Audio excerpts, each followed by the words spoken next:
Good evening, everyone. This is the Conscious Corner. Professor Amin Ra and Joe Hembrick may be with us this evening, or they may not. But if they do, that'll be good. And then if they're not, we'll catch them next time. I'm standing in for them. I'm Rashaki Maskani, the guest host. And this evening on the panel, we have Sister Sophia and we have Brother Mashinda. Tonight's guest is Dr. Enqi Real. He's a naturopathic doctor, and the topic is melanin versus diabetes. And I'll let Dr. Enqi tell you more about himself as we progress here. Thanks for coming, Dr. Enqi. It's a pleasure to have you. You came highly recommended and can't wait to hear what you're talking about. Thank you for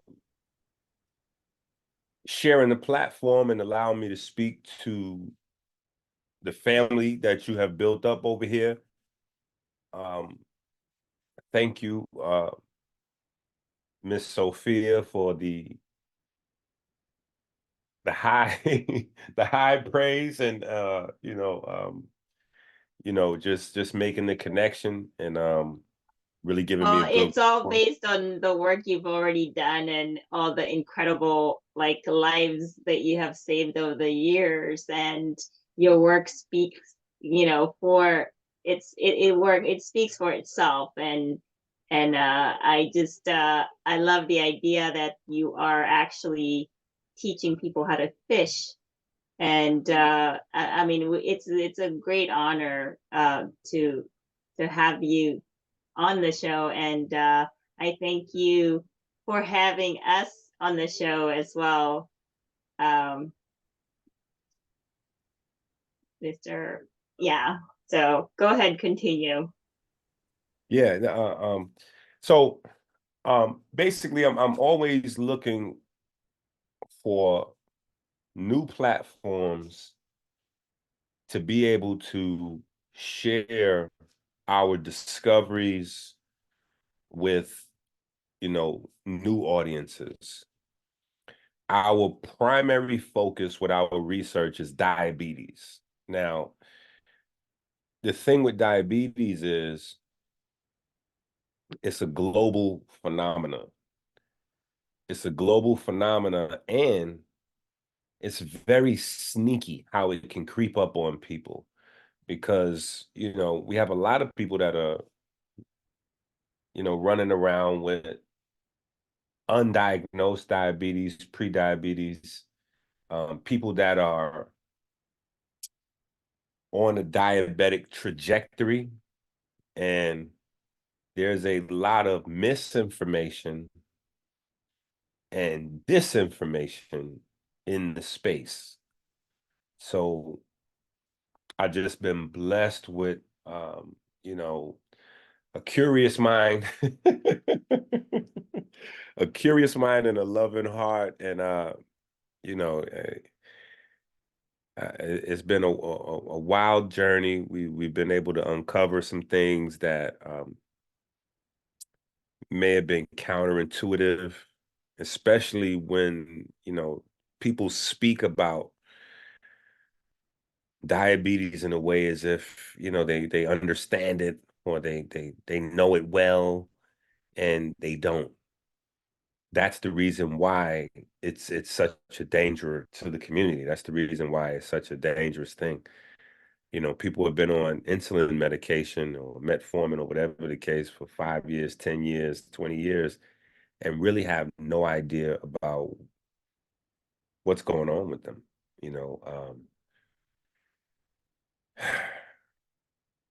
I guess for the new audience, you guys are probably sitting at home watching this thinking like, what is this guy talking about? It's a nice hat, but so maybe about, I want to say roughly about 20 years ago, right?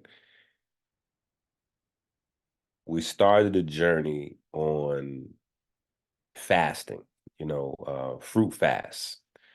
and not necessarily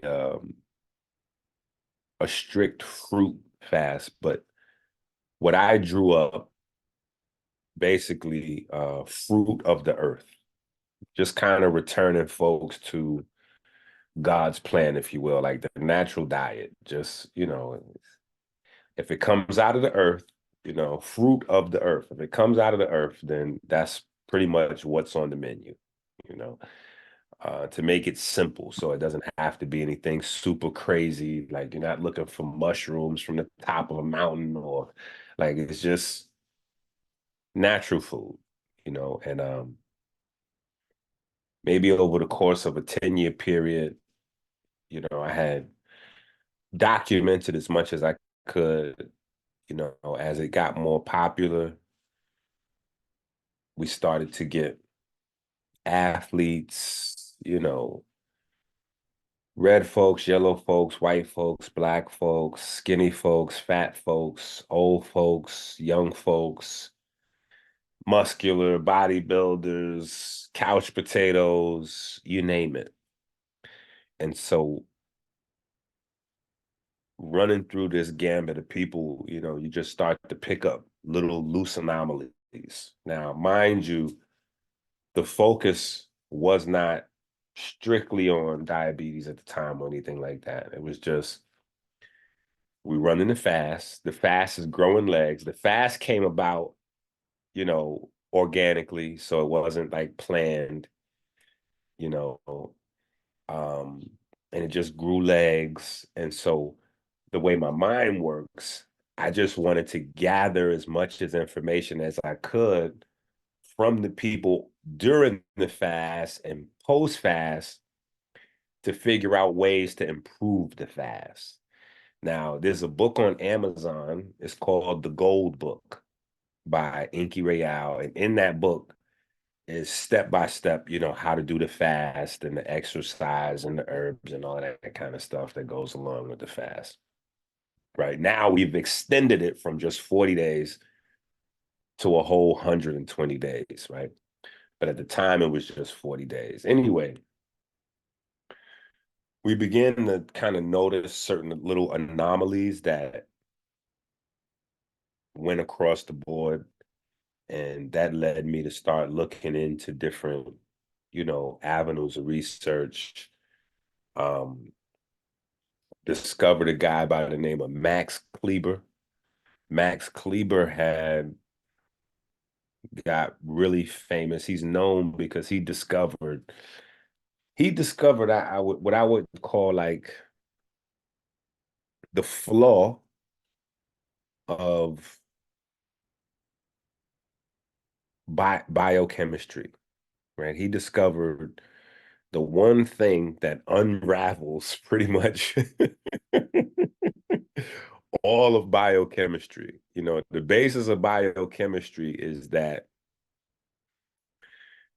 your body's energy, the energy that your body uses, throughout the day to, breathe, poop, pee, work, love, cry, is based on, breaking down fatty acids, glucose, electron transport chain, mitochondria, ATP, calories in, calories out. And what he discovered was that that's not true. And so at first, how everything kind of works, this guy is crazy, so the ridiculing that doesn't work, reviewing his research, everything was concrete. Eventually, they had to recognize him, award him, and kind of, that's how they, and okay, so they moved him into, and so his work has just kind of been sitting on the books. And basically, the Max Kleber mystery or the Max Kleber problem that he discovered was that depending on the person, there's about 15 to maybe 30% of the energy expenditure that we do, that we have every day, it's coming from a missing source. It doesn't come from the calories we consume. It doesn't come from, gluconeogenesis or turning stored fat into energy or protein into energy. Like, it has nothing to do with the tricarboxylic acid cycle and any, there's some other energy that our bodies use every day that, it doesn't fit into biochemistry, at least not, the way we know it. And so that sparked my curiosity because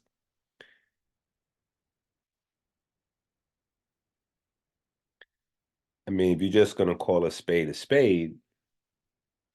Black people have been linked with all forms of type 2 diabetes without any genetic, there's no genetic smoking gun. A woman, right? Men have this issue too, but I'll just speak to the women for a second. Ladies, if you go get checked out and they say, well, you got a BRCA1 gene, BRCA2 gene, okay, so, there's a risk factor. That doesn't close the door and say you're definitely going to have breast cancer, but, you have a higher proclivity based on the fact that you have these genes, you might have got from your mom or whatever the case may be. Somebody in your family had breast cancer and now you have elevated risk because we see these genes here. And so, there's that. There's not, when it comes to diabetes, it's just not that. But the statistics say brown person, Black person, yeah. So for me, right, understanding that essentially diabetes is an energy thing, right? It's an energy thing. That's pretty much what it is. It's an energy thing, right? If you have high insulin levels because your body's not metabolizing the sugar, you have high blood sugar, right? That means the sugar can't get into the muscle cells.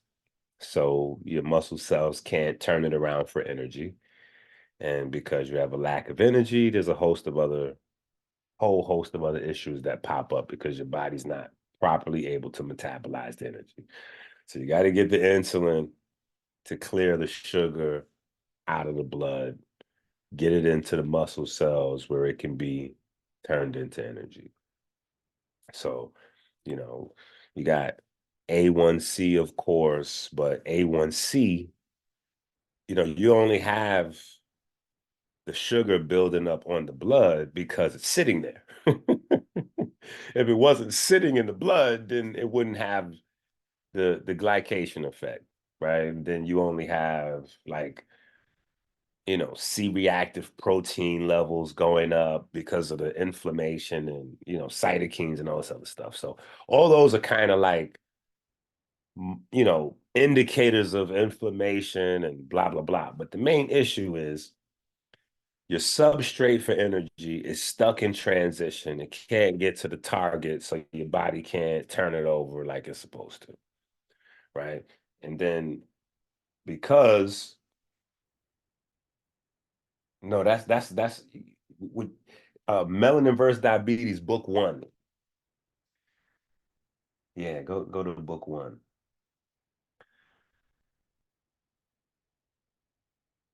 Type in Enqi Real in the search bar right there. Yeah, just type my name in and a whole bunch of books will pop up.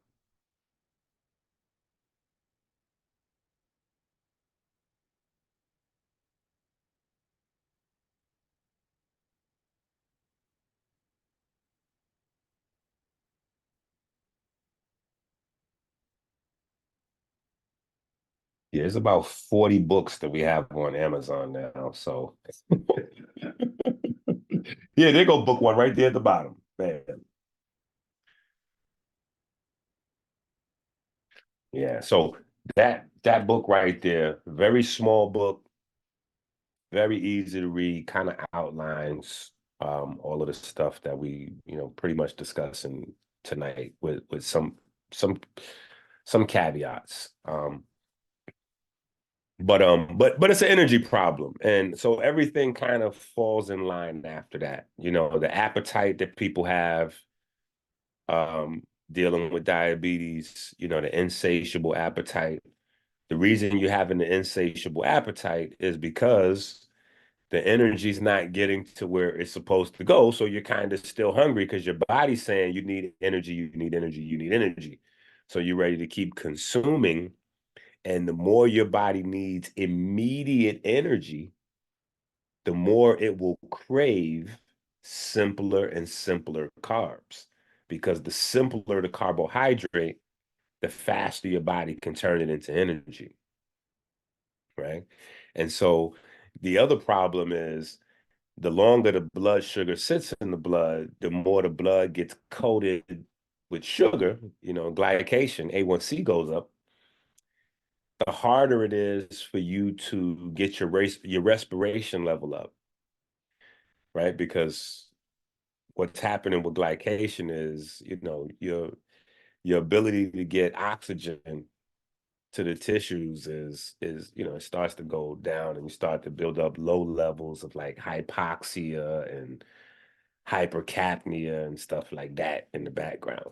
But anyway, going back to square one, right? So we have a whole bunch of data. We're noticing some anomalies with, reducing people's calories. They're more energetic with less calories, and so that leads me down the road, and I bump into the research of Max Kleber, and as I'm going through that, I'm coupling that with this thing about, trying to figure out this riddle to Black folks and diabetes and the link. And so the link is your pigment, the obvious, right? The obvious. There's just no other thing that, because you in your mind, you're going, well, if there's not a genetic thing separating Black folks from everybody else, like what else is targeting us? Because you can't say it's education at this point. It's not education, right? You have just as many, white, uneducated, Indian, Arab, like the whole world is a hood now. It's like that's not, everybody's eating the McDonald's, drinking Pepsi. Like if you go to Egypt, so if you go to the Egypt to see the pyramids, they got like Domino's Pizza and McDonald's right there. Like that's not everybody's, so it's like, you have to go with the obvious. You have to apply a Cam's razor. Like you have to go with the obvious logic. It's the only thing that really separates us from everybody else is this pigment thing, So um digging in, I realized that there was a lot of misinformation and disinformation surrounding pigment in general. And that was frightening. That was frightening, especially being, look how dark I am. That was frightening though. And you had kind of like academia turning a complete blind eye to pigment, right? So you don't really have any textbooks talking about pigments at all. Then you have like the fringe group of people on the internet and little conscious circles that are just saying crazy, goofy stuff like, you know, your pineal gland gets calcified and all kinds of stuff that has nothing to do with reality, right? So you're stuck between no information and disinformation when it came to, and so I realized, you know, like my father used to tell me all the time, if you're looking for a book to read and you can't find it, then that's God's way of saying is you have to write that book. You know, that's your job to write that book. If you're looking for a book and you can't find it, you have to write it. You have to do the research, do the work, and then write that book, right? So obviously you see on Amazon, we've there's quite a few books that we were looking to read that we couldn't find. So we've been writing them. And but the whole thing is the pigment system in your body, you know, it's not just about melanin, right? So a lot of people get stuck there. You know, you have eumelanin, you have pheomelanin, you know, then you have neuromelanin, right? And that's the kind of the melanin family. But you have, you know, hemoglobin, like your blood. Your blood is pigment, right? And that right there, I guess, you know, was a big thing for me because that's the immediate target of diabetes. So you keep having these situations where diabetes and pigment, you know, not to mention the fact that pigment, your pigment system all throughout your body is the interface for all of your cells and tissues with the energy system. You know, the energy you kind of can't see or touch. Energy is mysterious. That's like the land of the spirit, you know.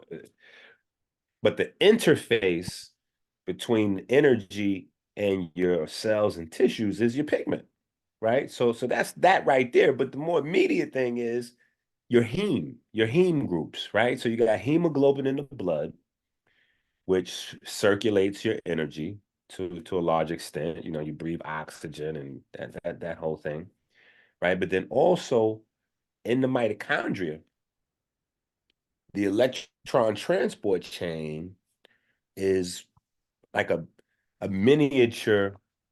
You know, I don't know if people that'll be watching will be familiar with TCM or Chinese, you know, traditional Chinese medicine. And I'm no expert, you know, I know a thing or two, right? But in some of the Chinese traditions, they talk about you have two orbits, right? You have the macro orbit and the micro orbit, right? The macro orbit and the micro orbit. So for me, when I heard about that, immediately my mind went to heme, right? Because in terms of respiration, you know, you breathe, your lungs, blood circulates the oxygen. When oxygen's gone, goes back to the heart, lungs start again.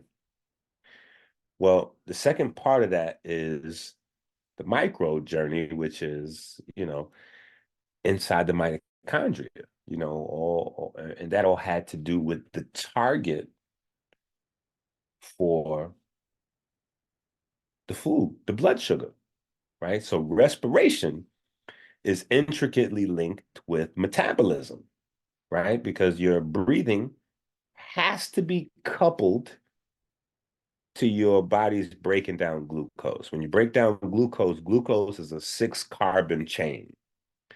And each time your body looks for symmetry when it does chemical reactions. Everything is really, you know, it's an amazing place, you know, inside your body, right? So you break this 6-carbon chain down into 2 small 3-carbon chains, right? Now the problem with 3 carbons is there's no even split. So when you break those down, you break a 3-carbon chain down, the 2 carbons, well, they got a job to do, right? So that's acetyl-CoA. That's going to get shuttled off, you know, exit stage left.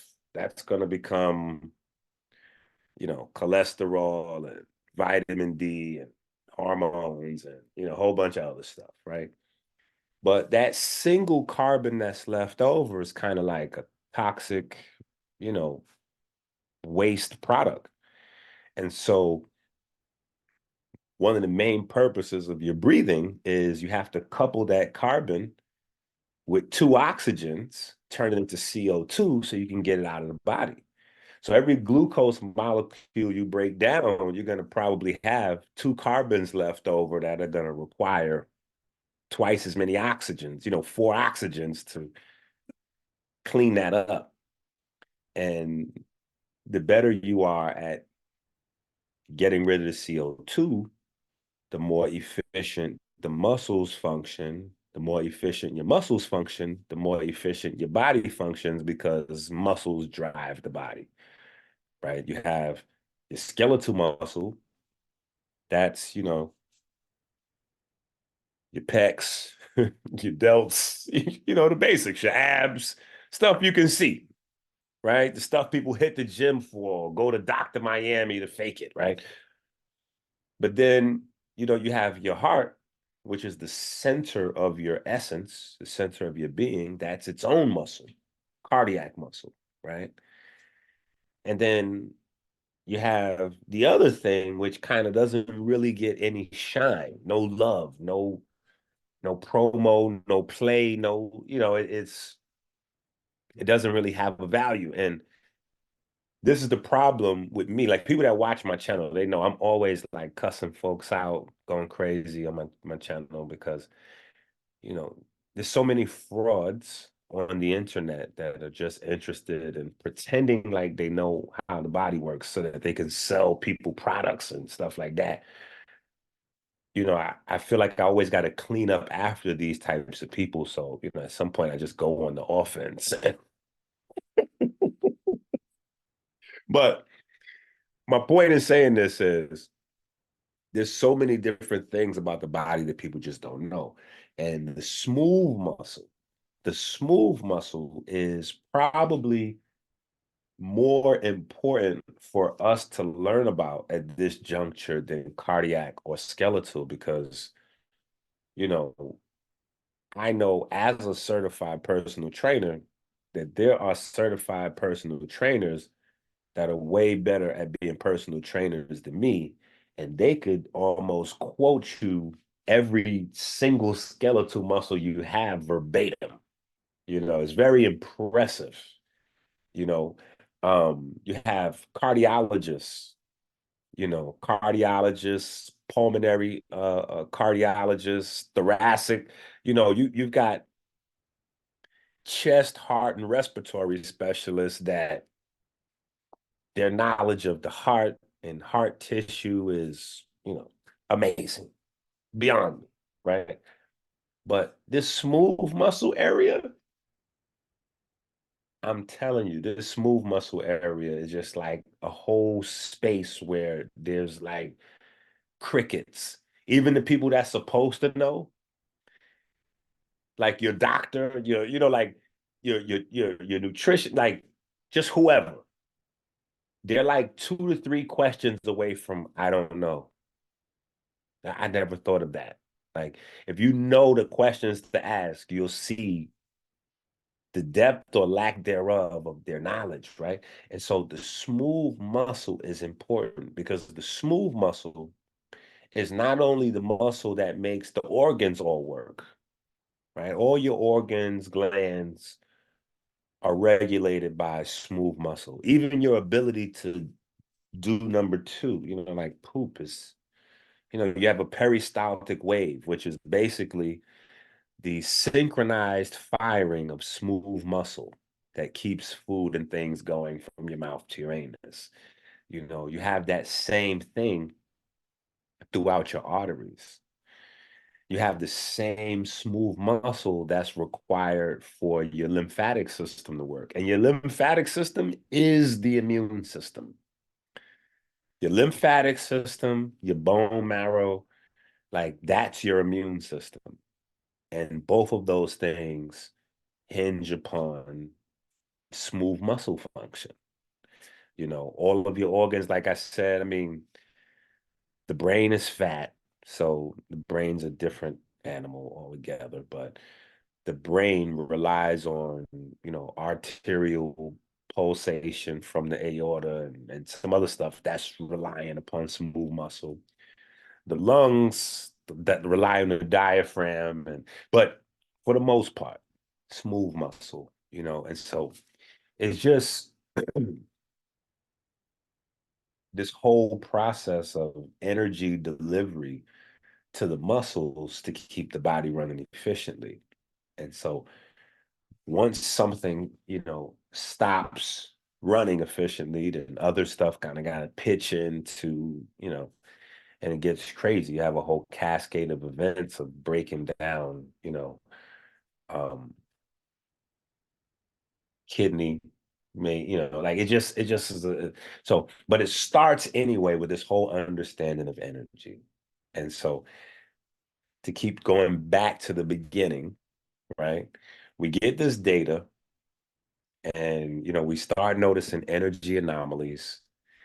We find out about Max Kleber, you know, um, we start looking at the relationship between the pigment system, the energy system, and we start finding out, okay, well, if the people with the most pigment, right, the most dense pigment, because there's a relationship between how much pigment you have in your skin and how much pigment you have in particular organs in your body. It's a reflective, right?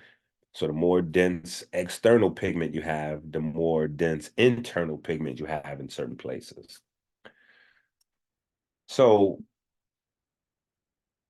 once we find this out, that kind of kicks the door open, and I start making noise about this thing and trying to get people to support us to do more research and like, hey, Cash App, $ Minister Enqi, send me a few dollars. Like I need to devote more time to this thing. We got to figure this out, and then we got to pump this stuff out as we figure it out. So come to find out, there's a hormone in your brain. It's called melanin concentrating hormone. You even have dedicated neurons. You have melanin concentrating hormone neurons. Like there's a whole world and it's melanin concentrating hormone that actually regulates, sugar level in the body. And, it's not insulin. The insulin story is like deflating, because people are like, no, we need a cure for insulin. And, God already provided that. It's called glucagon. When insulin level gets too high, there's another hormone that your body produces to get rid of that. So yeah, that's a non-starter. That's not really a thing, right? What we need is more information about the energy system in the entire body, right? What's this whole energy story? And maybe we should figure out what that guy Max Kleber was talking about. Because, if we can figure out where that missing energy is coming from, that might tell us more about the energy system, because clearly we don't know as much as we think we know.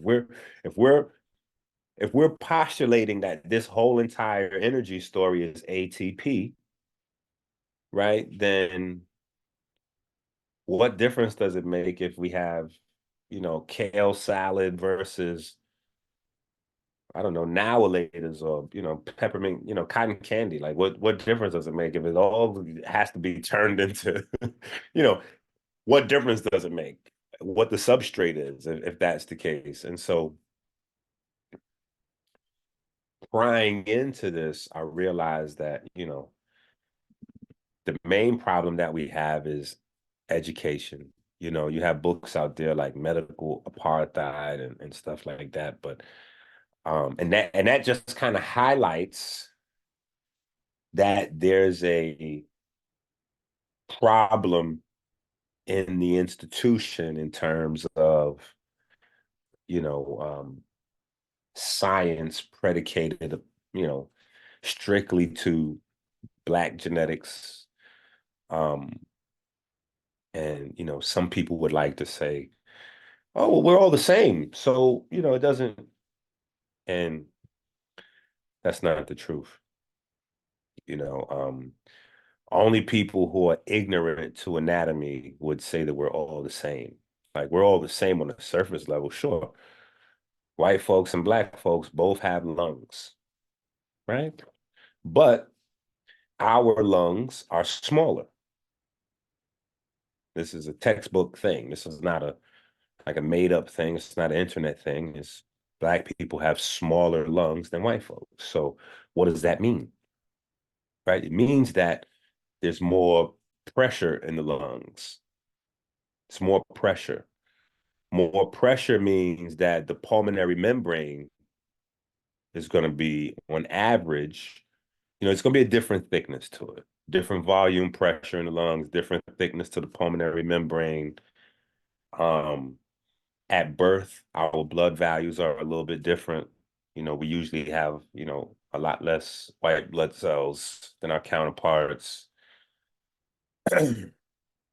We recently, we kind of been doing this research so long, we had already put our theories out there, maybe 15 years ago, but it was recently validated when the National Library of Medicine in 2022 released some papers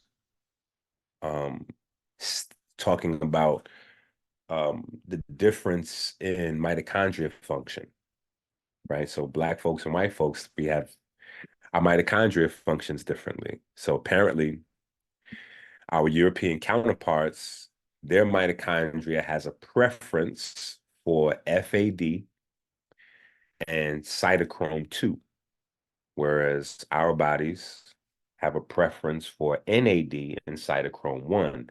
Now, what that means is cytochrome 1 and NAD, those are electrons. NAD and FAD are electron carriers, right? That's what they do. They're messengers. They carry, runners. They carry electrons from point A to point B. That's simplified. They carry electrons, right? In your electron transport chain in your mitochondria, you basically have two inputs, right? Cytochrome 1 is an input for carbohydrates, right? Cupcakes, cookies, kale, apples, carrots, no matter what the carbohydrate is, cytochrome 1 is your target, right? Cytochrome 2 is like your fatty acids, right? So your fats, that's FAD. FAD is going to primarily be carrying the electrons from breaking down fats and fatty acids and that whole keto universe, right? There's a whole universe, the keto universe, right? So, and so if you think about it,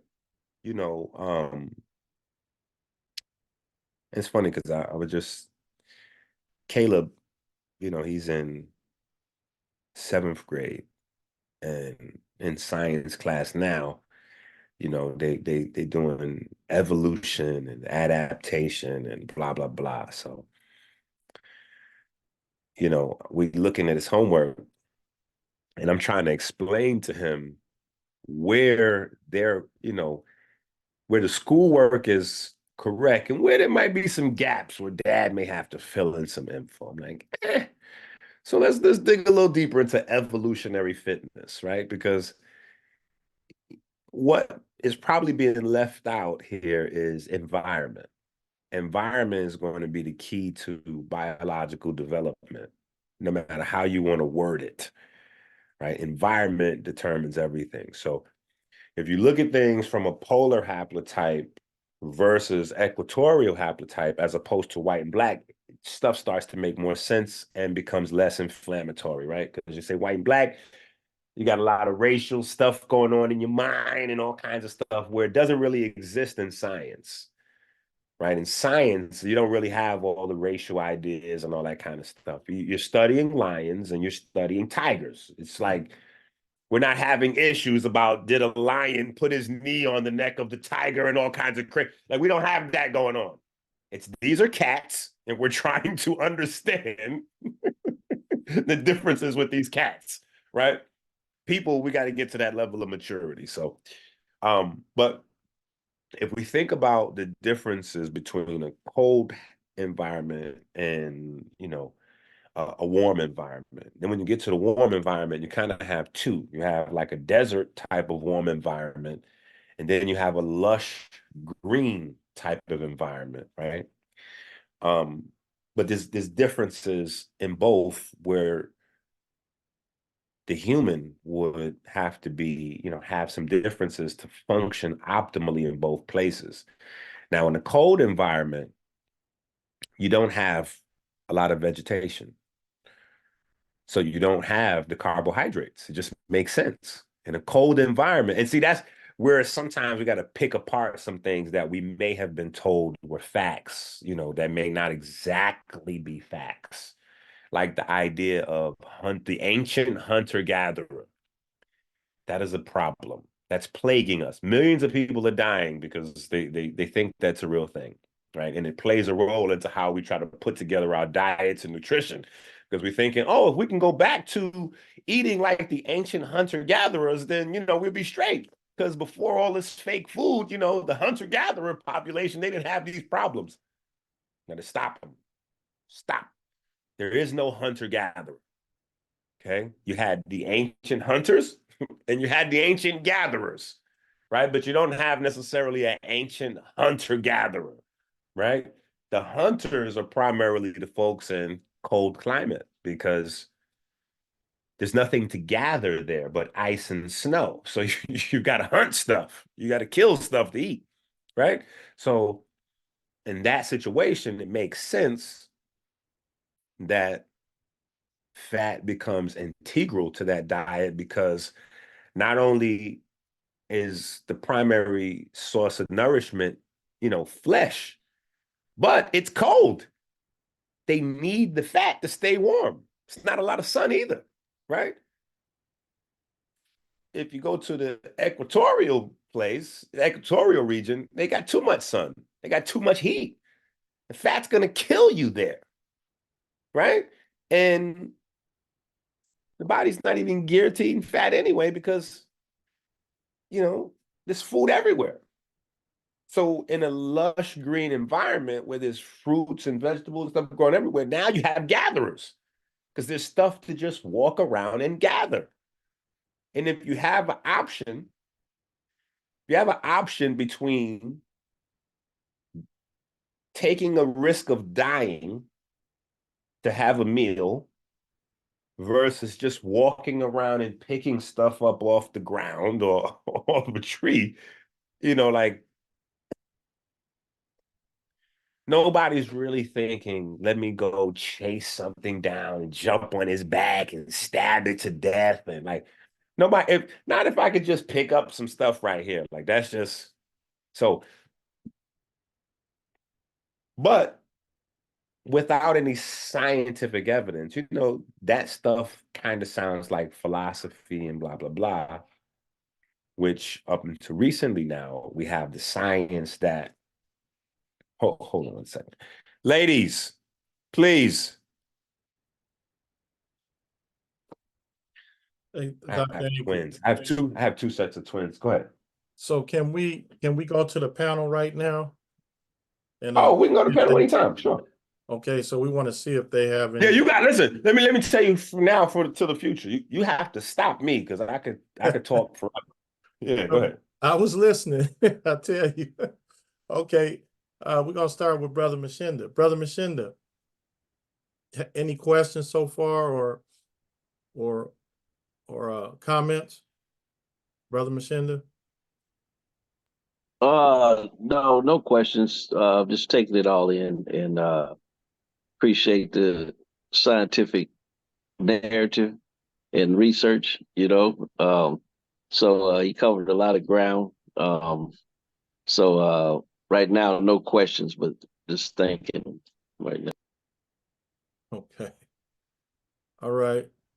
Brother Joe Hembrick, historian. Yeah. I'm Hey, brother, appreciate your presentation. Anyway, I saw the title, Diabetes and Melanin, but I'm not hearing the connection melanin-wise and diabetes. Using a whole lot of scientific terms and whatnot, but I'm not understanding the connection. And when you were talking about the energy, and where it comes from and all of that, and I immediately thought about the sun, and that's the main energy source of life for this planet. So it seems kind of logical that that's where some energy is coming from. And I was one of the belief that sitting out and absorbing that energy source, and the melanin kind of worked hand in hand in uh, our bodies getting what it needs. I know you mentioned that you kind of referenced that the pineal gland and the energy thing was kind of like a farce belief. So, but I, you know, like you said, I'm a historian. I study a lot of ancient uh, African stuff, and I see the relationship between the sun and hitting that pineal gland, in a lot of architecture, a lot of ancient architecture, uh, like they built certain temples and statues and stuff where the rays of the sun will go through this structure, hitting on the pineal gland of the statue that's inside the temple. You follow what I'm saying? So can you speak to that? Okay, sure. So to jump back, and I promise you I will I'll get to the energy, the melanin, the sun, the pineal gland, all of those things in short order, right? So you have these differences in the environment, right? And these differences determine how we process energy, right? How we store energy, etc. Now, this is where some stuff, specifically getting to your question, would be counterintuitive because we've heard stuff like the pineal gland is a third eye, right?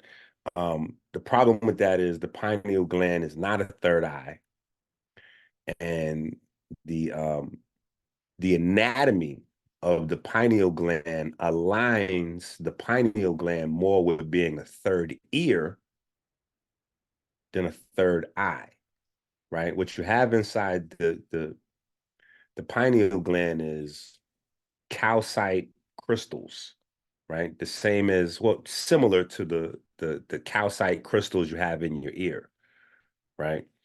And those are more geared to translating sound and vibration than to translating light, right? And so that's the thing with the pineal gland, right? And with the sun, that's where, intuitively we always been told, melanin absorbs the sunlight and blah, blah, blah. So I started looking in that space. That was the first place I looked for this extra energy. But in Max Kleber's studies, the thing was, there were no black people in any of these experiments that he did. It was animals, and then after they did the experiments on animals, it was white folks, and it was all indoors. So this missing energy had nothing to do with melanin and the sun. So that's what was crazy for me to find, curiosity wise, right? It wasn't until I got deeper into this relationship of figuring out the different types of pigments in the body and how pigments all work together, right? So you have globins, right? Like hemoglobin, myoglobin, neuroglobin. You got opsins, panopsin, cytopsin, melanopsin. These are just all different types of pigments, and they all work together, one to the other. But the most basic thing that that we had to do was try to go back to before complex life, because the thing that makes complex life able to exist is pigment, right? If you think, the planet was a bunch of single cell organisms before what? Before it switches over to oxygen. Well, oxygen is not able to be utilized without pigment. So we forget pigment in the story. That's what I'm saying. Like, all throughout these different stories about our anatomy, our biology, pigment seems to be purposely left out of the stories. When we think about the evolution of life on this planet, they go, oh yeah, all life changed the moment oxygen was able to be, we were able to use oxygen for energy and blah, blah, blah. We forget that you can't use oxygen for energy without heme first. So if you don't have the hemoglobin or the heme groups, this pigment, you can't utilize oxygen. So the pigment has to be, the chicken has to come before the egg in this instance, right? And inside of every cell, coupled to mitochondria, is a melanosome, right? A melanosome. So when we're speaking specifically about melanin, ladies, the thing is, you have melanocytes, which are the cell, right? Then you have inside those cells, you have melanosomes, which are enzymes or organelles that actually produce the melanin. These enzymes slash organelles are coupled with mitochondria wherever mitochondria is at. And what they were doing there was largely ignored all this time, right? So it's not until people got a better understanding of water and water's function could this information be even fully, um, you know, we couldn't even fully figure out what it was doing there until we fully understood or had a better idea of what goes on with water. So now we have the understanding that you have water, bulk water like you would get in a cup or a bottle, fluid water. And we understand that throughout the body, you have different types of, what's called plasma. And plasma is basically water that is ionized and has some level of protein concentration to it. Inside your cells, you have more highly structured water, which is like a gel, right? Which is like a gel. The process of water structuring, right? Water molecules break down, they disassociate, and you have pools of electrons and pools of protons. This is the process of water structuring itself. Those pools of electrons are called coherent domains, right? This is just a pool of free electrons. Well, what we found out with the research was, and this is how we figured out the mystery of Max Kleber's missing energy, is that melanin is able to directly harness those free electrons from water and pass them to NAD. And NAD, as an electron carrier, is then able to distribute those free electrons that have nothing to do with food consumption. This is just from water itself. water being processed in the cell. Distribute those directly to mitochondria, sirtuins, the nucleus, or any electrophiles in the cells that need, that need electrons. There's constantly a pool of free electrons being produced, and melanin is able to harness them. So one of the big things that we figured out, not outside of that, is that melanin has so many different jobs, and melanocytes have so many different jobs in your body besides absorbing light. Like that's not the biggest job. Like that's not, yeah. There's so many other things. And because there's so little information, this is why we have so many different risk factors for things, because we aren't personally the focal point of a lot of the health research that goes on. And the reason being is because we're not putting the money up. And So it's only right that if German folks put up German money for German health research, it should focus on Germans, right? If Chinese people put up money for health research, it should focus on Chinese folks. We tend to put our R&D money into the nightclub, the liquor store, and the strip club, and sneakers, and shiny rims on the cars that we should be putting into R&D, research and development. So I'm sure you got some questions.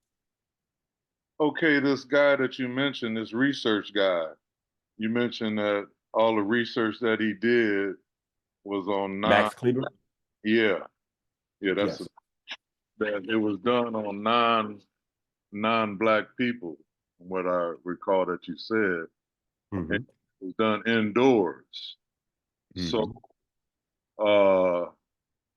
what research have you been involved with that involved directly our people and the environment, or what I call the netaru, being outside, in terms of nature? I heard you speak about it when I first tuned in. You were talking about eating stuff out of the ground and whatnot. So, I guess my question is, what kind of research have you been involved with as far as melanin and the effects that it has on people of African descent? But from what I understand, those people that, what's the name, Max Gruber, who did his research, was on, Germanic people. I guess the guy was German. The name sounds German. Right. So here's the thing. So I got you. So here's the thing. So Black people naturally have a higher muscle density, and we have a larger amount of type 2B muscle fibers, and we have much more dense bone, right? Quick question, do we have more melanin than these non-black people? Well, I mean, if you're talking about external melanin, of course you can see. Exactly. I mean, we can see that. We don't need research for that. We can see, who has more dense, skin eumelanin, if anything, than anybody else. That's us. That's kind of the crux of the matter here, is that, we're reliant upon so many other people's health systems that, where there are small nuances and differences in the physiology and the anatomy, we take a L. I'll give you a good one for your question and to make an example of what I'm saying with the differences. And this is kind of where I was going with being equatorial people, right? Because we're from the equator, right? Our bodies produce a lot more cholesterol. Our bodies produce a lot more cholesterol naturally, our livers, right?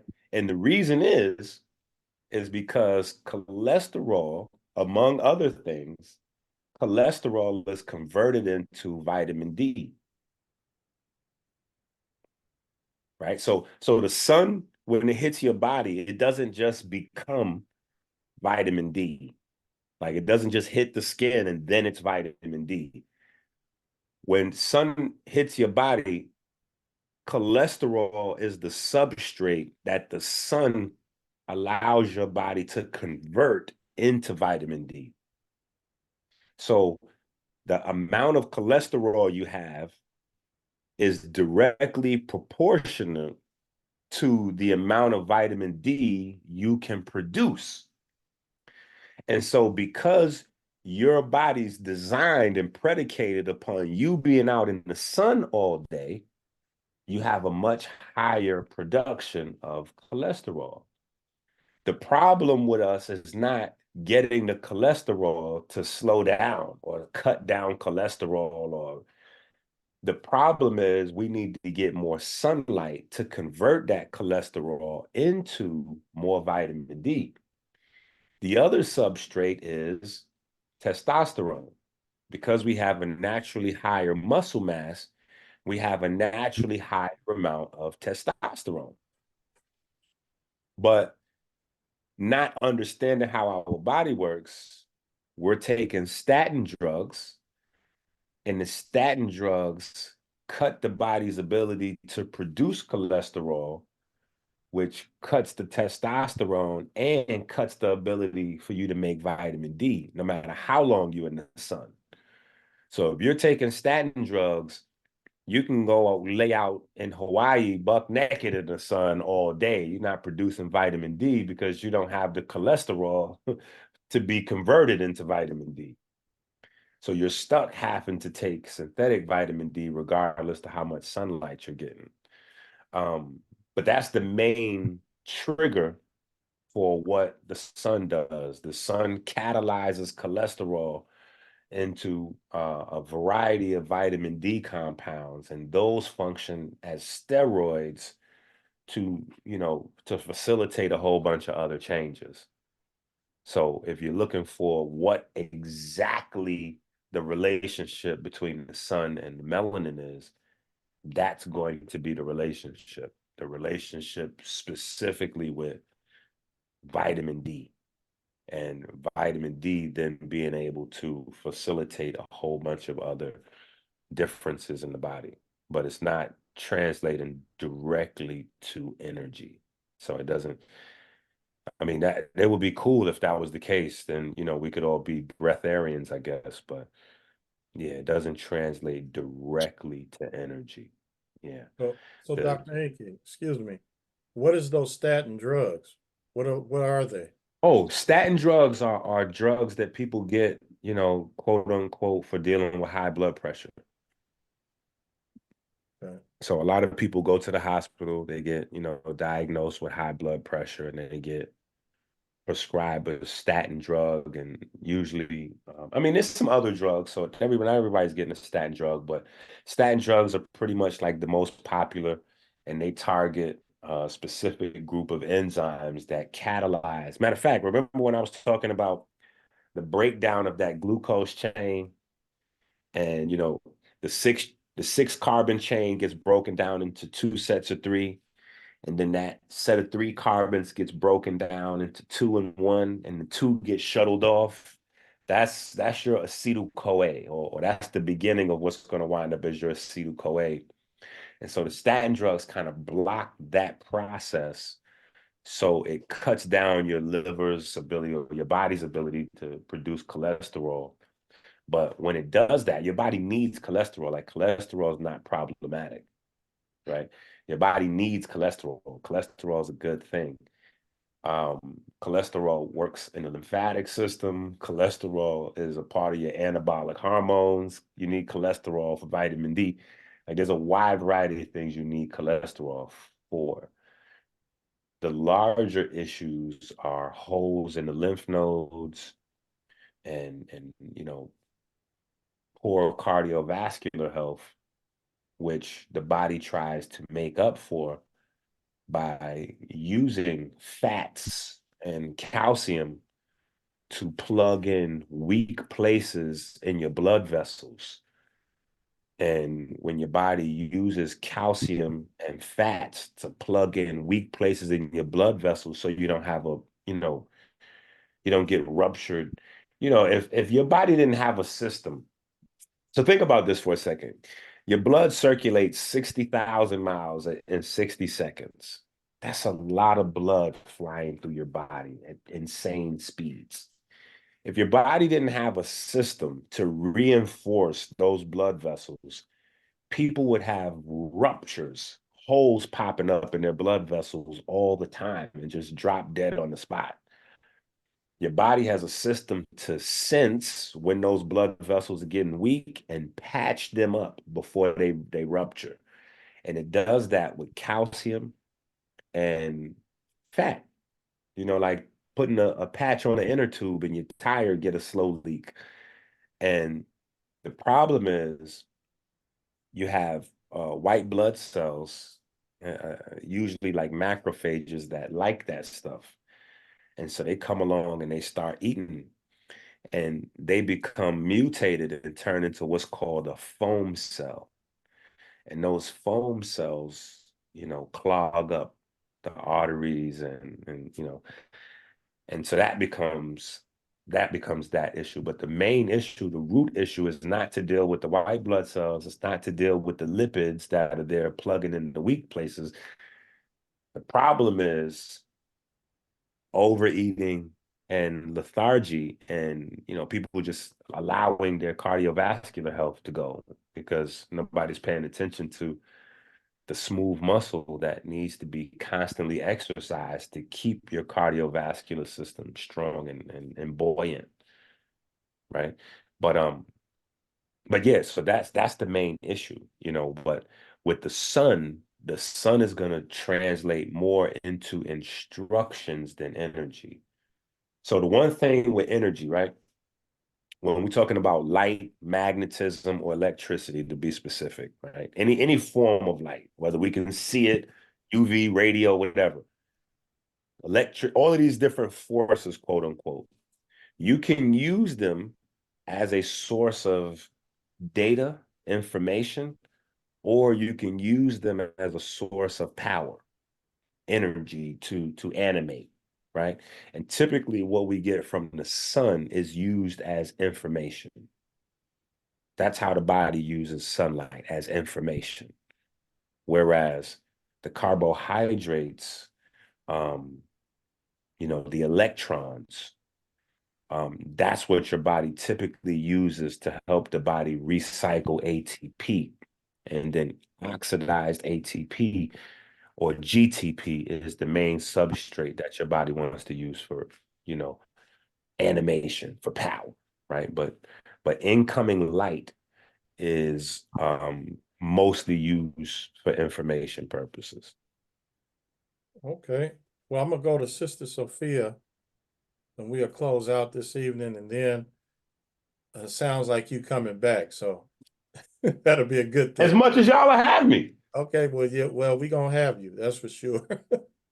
Okay, Sister Sophia, you have a question, comment before we close? Wow, that was pretty powerful on today. Actually, today's you know, we have a history teacher on the panel here, and today's May 14th, and Mikhail Gorbachev on May 14th, 1986 said that the worst is behind us regarding the Chernobyl meltdown.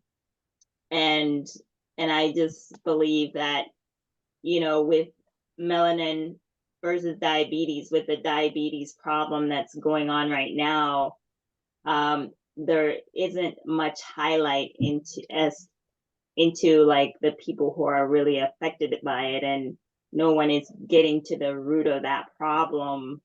And then in April 2006, Gorbachev later said that he writes that Chernobyl disaster was perhaps the real cause of the collapse of the Soviet Union.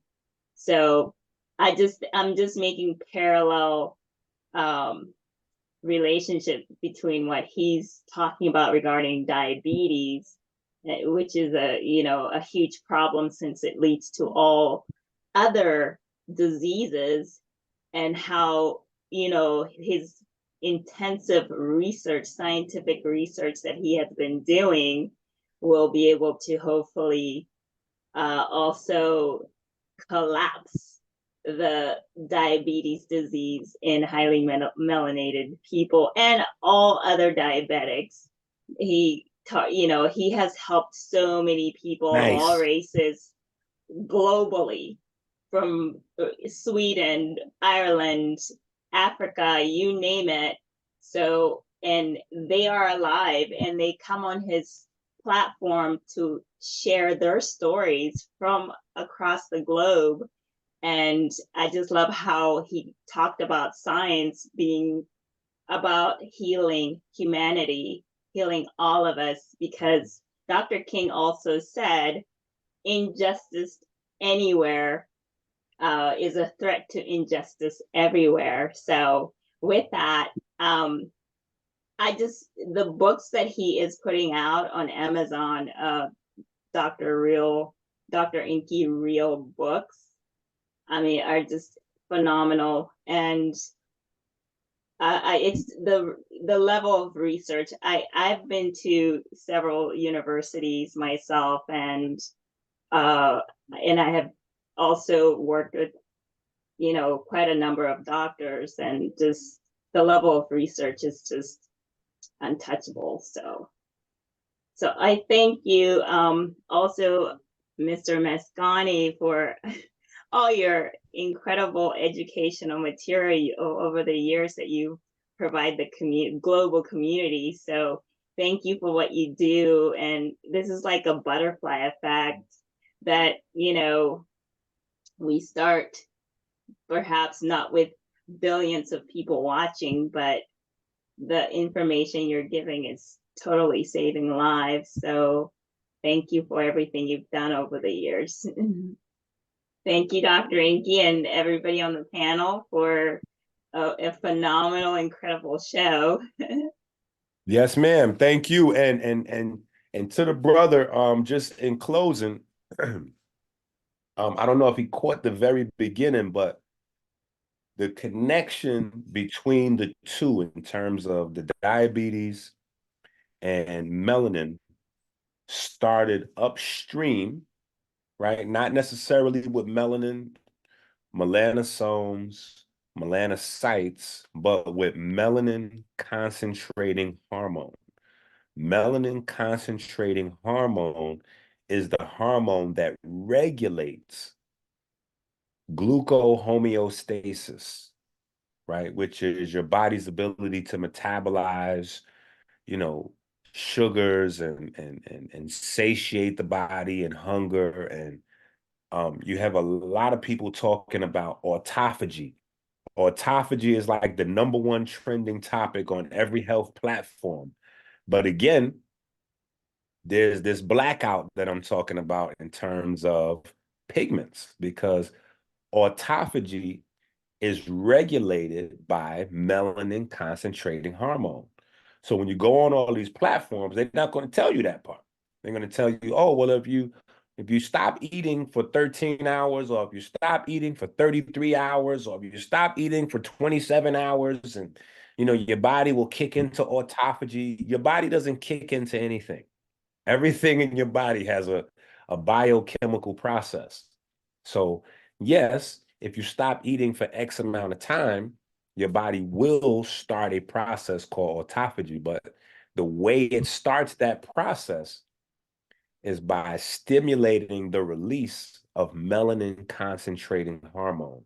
And melanin concentrating hormone stimulates the body to move into autophagy, and all of the benefits that ensue come from, you know, we got to trace them upstream to melanin concentrating hormone. And so, you know, we get more education on melanin concentrating hormone, more education on melanin stimulating hormone, more information on pro-opiomelanocortin. You know, the playing field will be leveled. You know, we can do some miraculous things. So, Dr. Enqi, is this the YouTube channel you're affiliated with right here? Yes, sir. Yes, sir. That's Okay, so my that's, new I just subscribed, and then other people can too. beautiful, Yes. beautiful. And his documentary, American Healer, is actually on his homepage, AmericanHealer.website.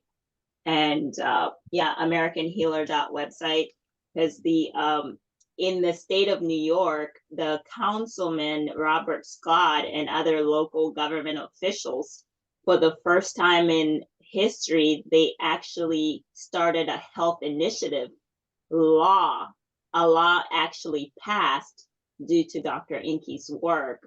So that's like, that happened during his premiere of his documentary American Healer, which is on AmericanHealer.website, not .com. And they cut the ribbon and you'll be able to see the photos, but the documentary explains a lot of his work and who he is, so that you're familiar with him. But I mean, I would also go to the Amazon.com for the books, because the books then go into details to help you understand some of the concepts that he will be talking about on this show. So but it's all on AmericanHealer.website instead of .com. It's .website. Okay. Well, here's our channel also, and we hardly talk about people subscribing, but you can subscribe if you want to see wonderful educators and people like Dr. Enqi. You'll find that type of content on our channel, Community Education Network. So, Dr. Yes, Thank you sir. for that as well. I really enjoy your guests on your website that I've been checking out. So thank you, Mr. Maskani. Appreciate it. Dr. Yes. Enqi, I mean, the information, I'm listening, and it's going to bring some more information that I need towards my way, and start a path of me going down, a road for me to go down and investigate. So I appreciate you coming on, and definitely we want you back. That's for sure. Yes. And feel free to I know some of the stuff might have been sciencey or new concepts, but pick it apart. You know what I'm saying? Pick this stuff apart. You know what I'm saying? Debunk it, if you will. You know what I'm saying? And that way, as you go through and you kind of ruthless with it, trying to pick it apart, you'll find some questions, you'll find some solid landing places, and then we'll be able to keep the conversation going every time we come. And it'll be a bit a good, we'll have some really good builds. Okay, definitely. I will be in contact. Sister Sophia is a go-to person to get in contact with you. So definitely will be talking to both of you. Appreciate you coming. Brother Machinda left. Appreciate him coming. HistorianJoe Hembrick, the co-host of this show. Thanks for coming. And we will be seeing Professor Amin-Ra soon. So I just want to share with everybody what we have tomorrow. I'll share it and how people can come if they're interested in sitting on the panel.